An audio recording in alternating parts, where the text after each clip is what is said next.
নারী এবং পুরুষের সালাত এক কিনা, এ বিষয়ে আবহমান কাল থেকে দুইটি মতামত মুসলিম বিশ্বে প্রচলিত হয়ে আসছে।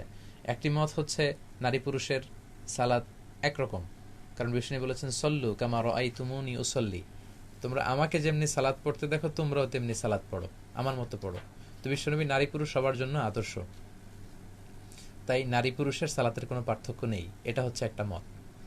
আরেকটি মত, যেই মতের ধারক বাহক হচ্ছে আহনাফরা, হানাফি মাজহাবের স্কলাররা এবং হাম্বালি মাজহাবের স্কলাররা। আল মুগনি একটা কিতাব আছে লি ইবনি কুদামা, ওনার লেখা এই কিতাবের ভেতরে এবং আরও কিছু বইতে তারা এই মতামত প্রকাশ করেছে যে যে পার্থক্য আছে, এবং আহনাফরাও সাপোর্ট করেছে। তাহলে আমি বলছিলাম নারী পুরুষের সালাতের ব্যাপারে দুইটা মত। প্রথম মত হচ্ছে যে কোনো পার্থক্য নেই, নারী পুরুষের সালাত এক। আরেকটি মত হচ্ছে যে পার্থক্য আছে। তারা দলিল হিসেবে এনেছে যে নারীদের পার্থক্য আছে এই কারণে নারীরা ইমাম হতে পারে না, সালাতের ইমাম হবে পুরুষেরা। কোনো কারণে যদি নারীরা ইমাম হয়ও পুরুষ পেছনে থাকতে পারবে না, শুধু নারীদের নামাজে নারীরা ইমাম হতে পারবে in case of emergency. Umme Salama, Ayesha রাদিয়াল্লাহু আনহা, বিশ্বনবীর স্ত্রীরা মাঝে মাঝে জোহরের সালাতে আসরের সালাতে ইমামতি করেছেন।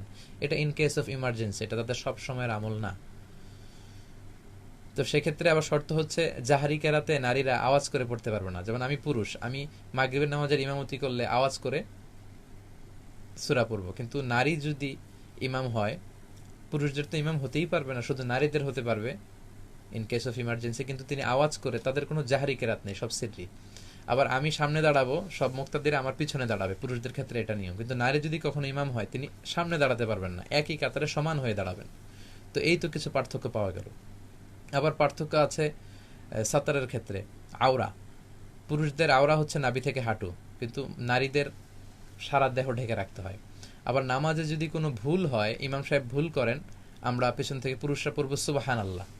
নারীরা যদি জামাতে থাকে তারা কিন্তু সুবহানাল্লাহ বলতে পারবে না, তারা হাততালি দিবে, তারা বুকে হাত বেঁধে এরকম এরকম হাততালি দিবে। হাদিসে এসেছে যে আত-তাসবিহু লির-রিজাল ওয়া তাসফিকু লিন-নিসা, নামাজে কোনো সমস্যা হলে ফালিউসাব্বিহুর রিজাল ওয়া লিউসাফফিকুন নিসা, পুরুষরা সুবহানাল্লাহ বলবে। আমরা বাংলাদেশে আল্লাহু আকবার বলে লোকমা দেই, আল্লাহু আকবার বলে ফেলি।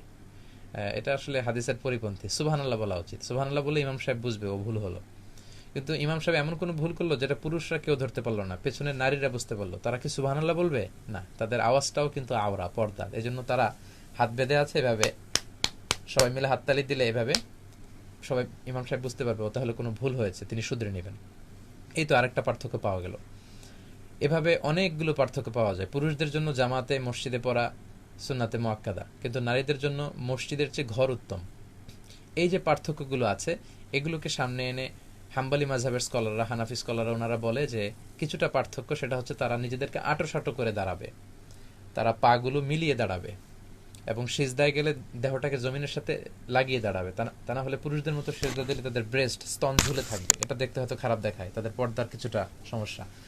এই দৃষ্টিকোণ থেকে তারা বলেছেন কিছুটা পার্থক্য আছে। তো আবহমান কাল ধরে এই দুইটা মত, এক মত বলে যে না কোনো পার্থক্য নেই, আরেক মত বলে যে কিছুটা পার্থক্য আছে, যাতে নিজেদেরকে আরেকটু আব্রু পর্দার মধ্যে রাখা যায়। তো যেহেতু ফ্লেক্সিবিলিটি আছে, আপনি যে কোনো মত গ্রহণ করতে পারেন।